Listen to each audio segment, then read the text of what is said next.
So you're gonna want to sit down and get probably a drink for this one because this is gonna be a long video. So for a while I've actually wanted to do a video like this where I basically go through and talk about my experience moving out. So it's actually quite interesting because at the moment now I study psychology and we had to do like interviews because we were doing qualitative data research analysis things, and we were basically looking at other people's experiences of them moving out of the family home, and that I found really interesting because I started to then think of my own experience. So when I was like researching other people and how they found it, how they felt, etc., and we were kind of like cross comparing other people's experiences, I started to reflect so much more on mine, and that made me think I want to do like a really chatty video where I talk about generally how it was for me, because I know that it's just an interesting topic in general. Maybe for me, maybe I find that interesting to just know about other people's experiences and other people's lives. I'm quite nosy sometimes, but I just wanted to dedicate a video to talk about challenges, how I felt, things I was looking forward to, expectations versus reality, like all of that, and cover that in a video or like a series of videos. Okay, my video before this, my mic was playing up because I got a new one and it kept making rustling noises, so it's like hit and miss with it. Sometimes it does, sometimes it doesn't. I keep playing back each video and luckily this one hasn't so far made any noises. If so, I'll have to just cut it out, but it's really annoying. Anyway, so let's flash back all the way to 2021. In that year, in like May, I had just finished doing my A-levels and it was literally the worst year of my life. A-levels are the worst. If you have them coming up this year, good luck. Good luck. My brother's in his first year now and I literally tell him, once you make it through A-levels, that's it, you can breathe finally. I don't know why they make it like the most grueling 2 years of your life. It was so bad. I guess it was kind of worse for me because I had COVID and all of that stuff in the middle, but I don't know if that was like worse or better because it got me out of my misery from being in college. Anyway, that September I went to university, and the thing is, even though I applied to move out, my safety net option was to stay in Cambridge, and I was set on the fact that I was going to stay in Cambridge. Like, no part of me actually thought that I was going to be moving out because I wasn't prepared for it mentally, physically. Like, I wasn't prepared to move out at all. And I remember it was results day and I knew, and I told everyone around me like the week before that I know I'm going to get into Anglo-Ruskin, I'm going to stay in Cambridge, and that's it. Like, I'd already kind of guessed that that was the outcome. So when I opened my UCAS, so in the UK it's basically like the result system thingy, whatever, for college and university applications, I was literally like, what the heck, because I didn't expect it at all.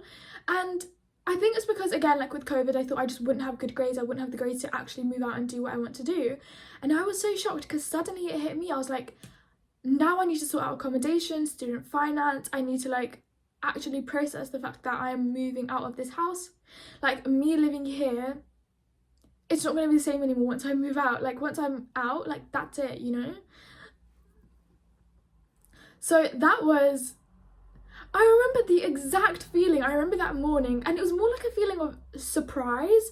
It wasn't positive, it wasn't too negative. And the funny thing is, my auntie came after I told her, after I like sent the thing which said you're confirmed you're going to UBA, and my auntie came that morning and she got flowers and she got these cream buns that I really like, and she started crying.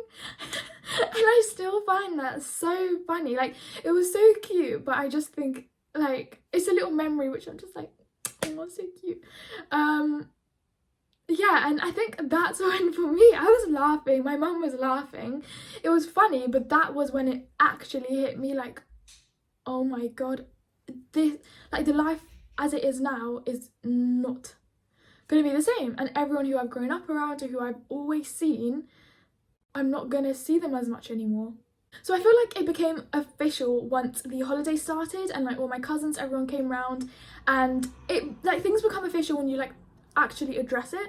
So because like we started to prepare for things, so the next day I was literally calling up student finance to get like my loan to actually be able to afford to live out. And then I was like doing the accommodation stuff and applying, and I did all that side of it, like the practical side of it. And then because my family was all down, it came to the point where I was telling everyone, and like we started to accept it in a way.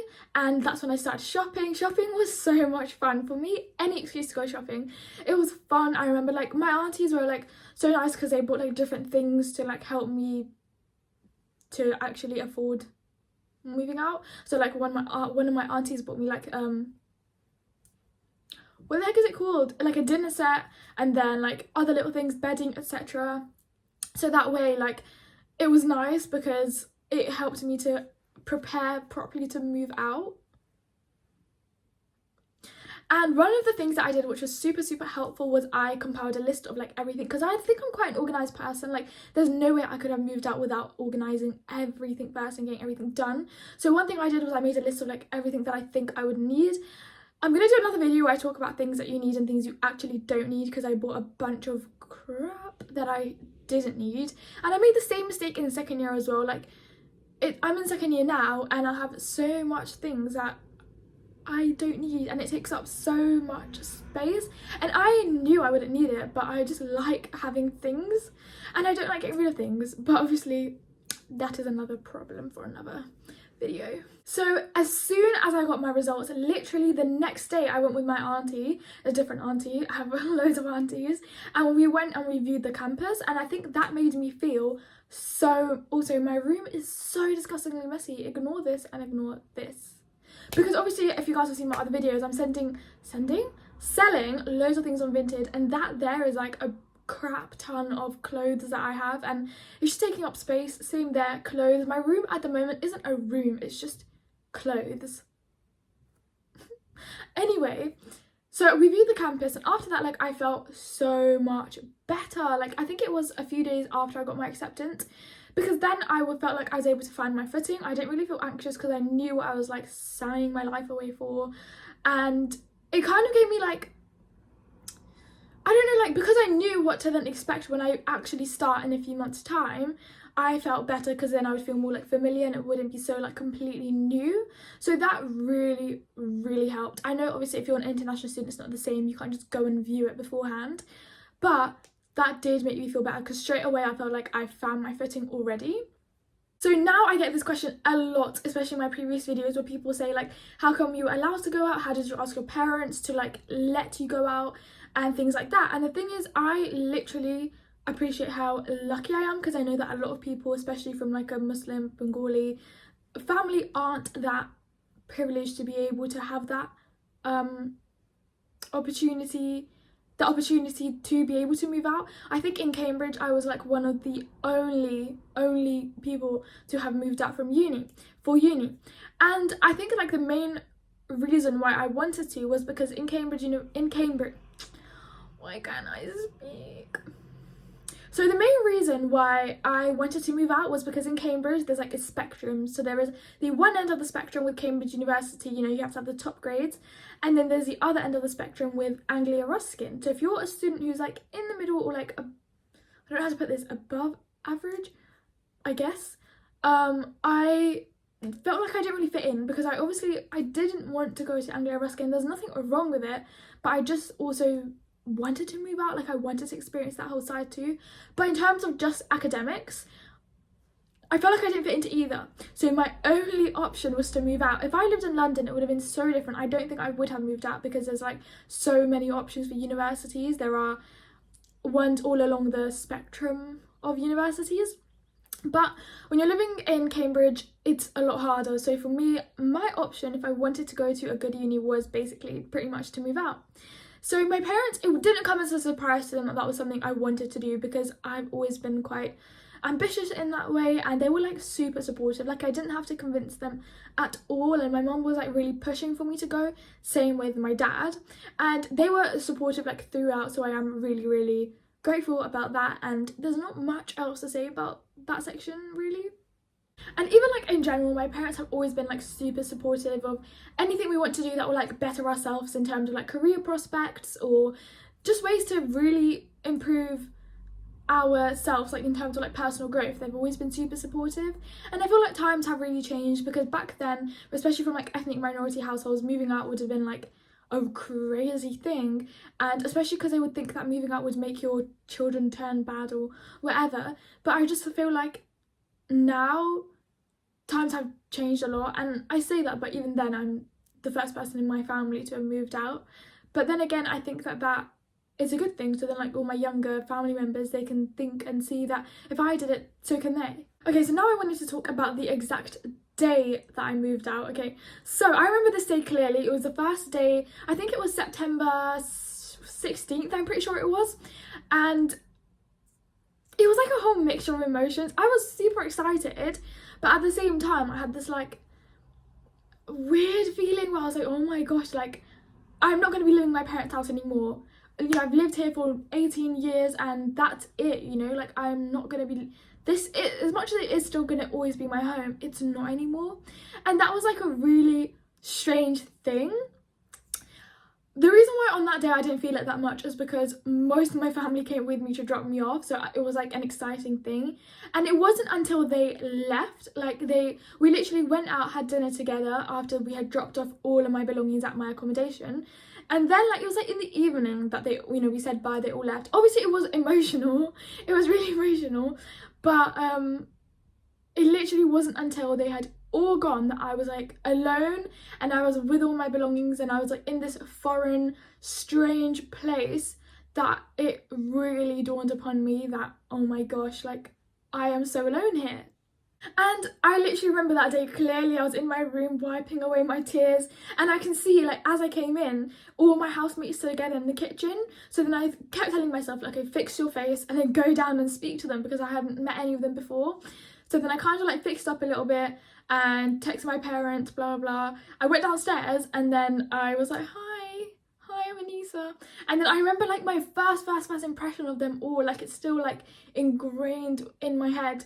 And I kind of sat with them and I don't remember, I think we were like watching a movie or they were like playing songs or something like that, and I tried to like slot myself in there. We were introducing ourselves to each other and things like that, and it was all like just such a nice but different experience. And like that is when I truly felt independent, like that's it, it's just me now.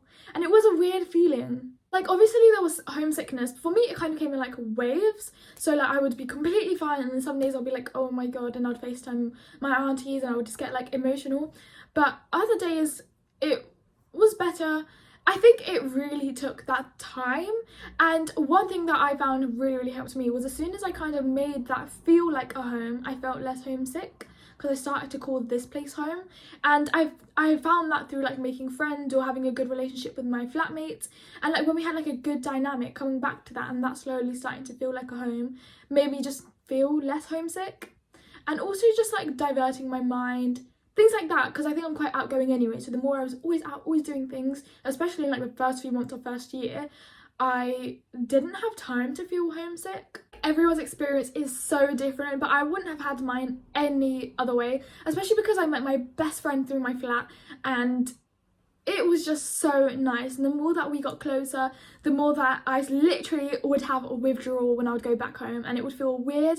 I think again that was something I wanted to like touch on as well, like going back home for the first time was so weird, and then when I would come back to Norwich after that, I would kind of get these like homesick phases again, and it made me really appreciate things like having food, having my mum who would do things for me, especially there I'd have to do everything myself.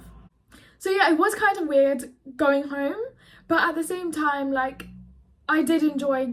It's odd, it was super odd because, and I say was in past tense, but it's still the exact same now. But when I'm here, after a while I'm like, okay, I want to go back, and then when I'm home after a while I'm like, okay, I want to go back to Norwich and be independent.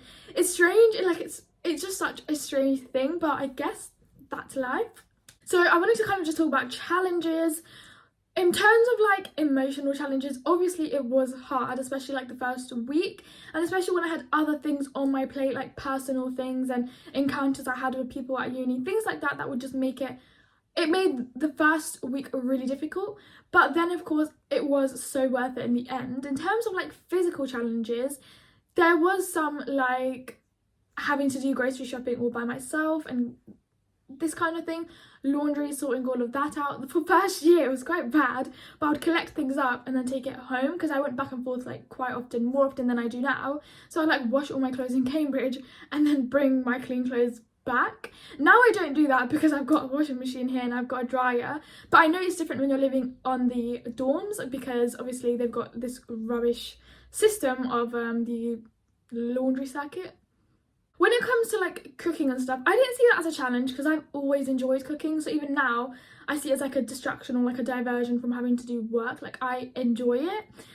Things like getting on with flatmates, I got really lucky because I know that not everyone like I said, everyone has such a different experience, and again I got lucky because all my flatmates were like so lovely, and even if some of them, I don't know, like was to drink or whatever, we never had any clashes because they were just so respectful, and I think that made like all the difference. So I do want to speak like specifically about moving out being Muslim, but I want to make that like a video in itself, so I don't want to cover like all of that just in this video. And if you've got any specific questions or whatever, like let me know because I'm happy to answer. Like, that's what I'm doing these videos for, because I want to be helpful, educate people in some way, give advice, things like that, because I've lived through it, you know, and I'm happy to give advice if need be. But I hope that you guys kind of found this video useful or informative or entertaining in some way, and I will see you guys in my next video. Also, nails are from Shein, right? How cute are they? I've had them in a pack for so long and I haven't worn them, and my friend who I lived with last year, she actually bought them for me. She bought them for me last year and I didn't put them on because I wanted to like save them, and they were sitting in my drawer, and every time I said I'd wear them I just didn't, and I did today. I just felt like wearing them today because the pop of colour is so cute, and they came with sticky tabs rather than glue, which was so helpful because I hate getting the glue off my nails. Look how cute. I didn't know like how to which order to put them in, but oh my god, you can't even see. I didn't know which order to put them in, but I think like this, it looks okay. I have the chunkiest fingers, so I feel like nails sometimes look weird, but I don't know, I kind of just, I don't know, I feel like they look like dinosaur hands sometimes. As much as the like independent side was daunting, it was also like so great because you realize I can do anything. Like, I have autonomy over my whole life. Like, I can literally get up at 7 a.m. and run if I want to. I can sleep until 2 p.m. if I want to. I can literally, I want to make a series of videos where I show the things that I can do because I literally live alone. I can have ice cream for breakfast if I want, for example. For dinner, if I want to have like 30 Yorkshire puddings, I can do that. Do you know what I mean? Like, it's just such a different life that you begin to live once you realise you have autonomy over your whole life.